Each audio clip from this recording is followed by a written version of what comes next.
2022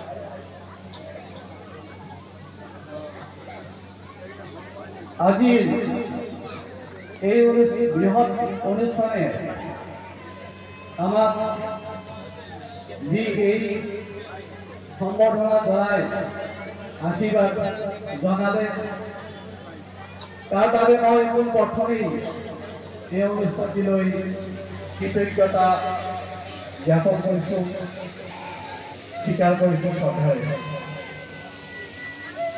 মোৰ এই কৃতি শিক্ষকৰ বঁটা পোৱাৰ আঁৰত প্ৰথমে মই নাম ল'ব লাগিব মোৰ বিদ্যালয়ৰ শিক্ষক শিক্ষয়িত্ৰী, ছাত্ৰ ছাত্ৰী, অভিভাৱক মণ্ডলী, পৰিচালনা সমিতি আৰু সাধাৰণ ৰাইজক।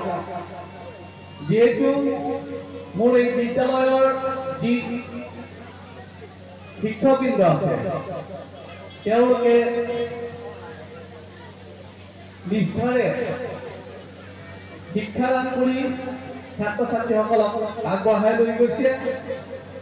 যাৰ বাবে নেকি আজি সেই ছাত্ৰ ছাত্ৰী সেই শিক্ষকসকলৰ কৃতিত্বৰে আজি মই এই বঁটা পাবলৈ সক্ষম হৈছোঁ।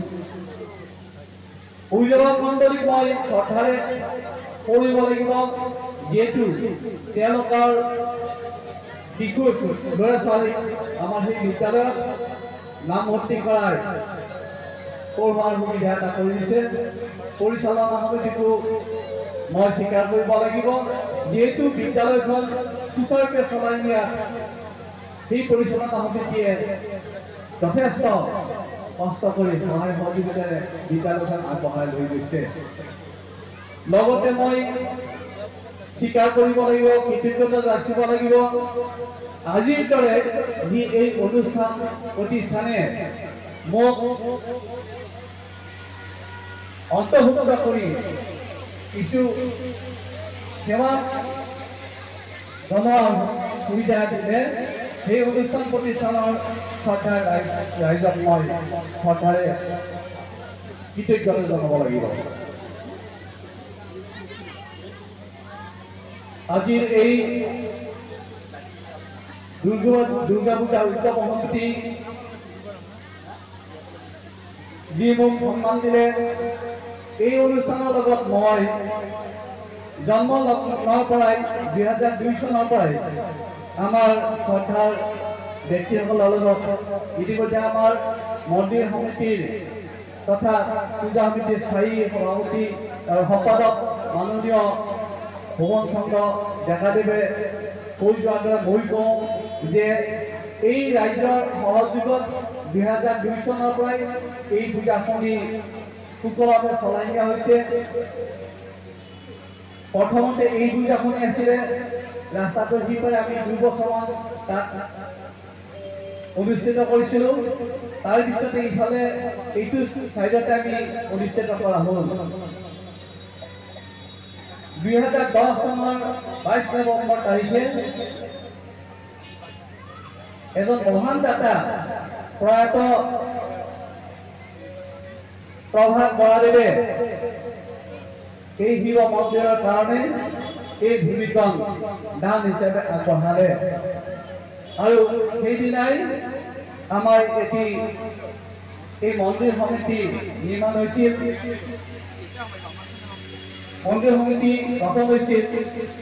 তাত সভাপতি শ্ৰদ্ধাৰ চক্ৰধৰ ডেকাদেৱ, উপসভাপতি আছিলে মাননীয় পক্ষীৰায় বৰদেৱ, সম্পাদক মাননীয় ভুৱন চন্দ্ৰ ডেকাদেৱ, সহকাৰী সম্পাদক আমাকেই ৰাখিছিলে।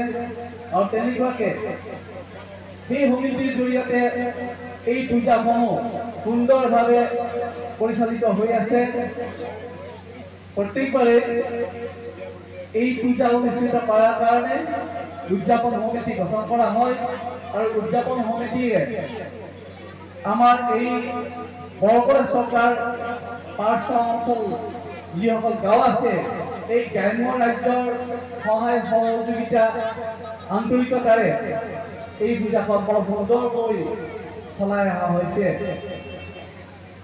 আৰু এই পূজাৰ যিটো ৰূপ, যিটো মাদকতা, যিটো ভক্তপ্ৰাণৰ আধ্যাত্মিকতা, এইটো দিনক দিনে বহুতখিনি প্ৰসাৰ বাঢ়ি গৈছে। ইয়াত নিশ্চয় আপোনাৰ খবৰ সহায় সহযোগিতা আন্তৰিকতা আছে। আমি আজি এই মঞ্চ পাই সকলো ৰাইজকে এইটো স্বীকাৰ কৰিব লাগিব। আপোনালোকৰ সহায় সহযোগিতাৰ অবিহনে এনেকুৱা ধৰণৰ অনুষ্ঠান চলাটো সম্ভৱ নহয়। আনহাতে আমাৰ এই অনুষ্ঠান উদযাপন সমিতি যি উদীয়মান ডেকা বন্ধুসকলে কাম পাতি লৈ এইবাৰ আৰু আটক ধুনীয়াকৈ অনুষ্ঠিত কৰিছে। মা দুৰ্গাৰ কৃপাত এতিয়ালৈকে কোনো আউল নালাগাকৈ বৰ সুন্দৰকৈ অনুষ্ঠিত হৈ যাই আছে। আৰু ইয়াত আমাৰ পূজাৰ লগতে সংগতি ৰাখি এনেকুৱা ধৰণৰ অনুষ্ঠান তেওঁলোকে ৰাখি, যেনেকুৱা সাংস্কৃতিক অনুষ্ঠান, সম্বৰ্ধনা অনুষ্ঠানৰ লগতে আন সাংস্কৃতিক কাৰ্যসূচী অন্তৰ্ভুক্ত কৰি আকৰ্ষণীয় কৰি আমাৰ ৰাইজক ভক্তিভাৱেৰে আমোদ দিছে।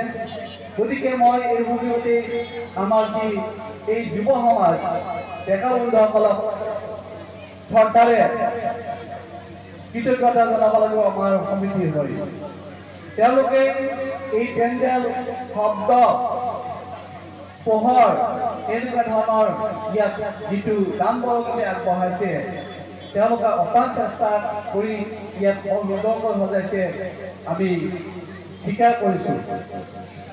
আমি আশা কৰিছোঁ পৰৱৰ্তী সময়লৈকে আৰু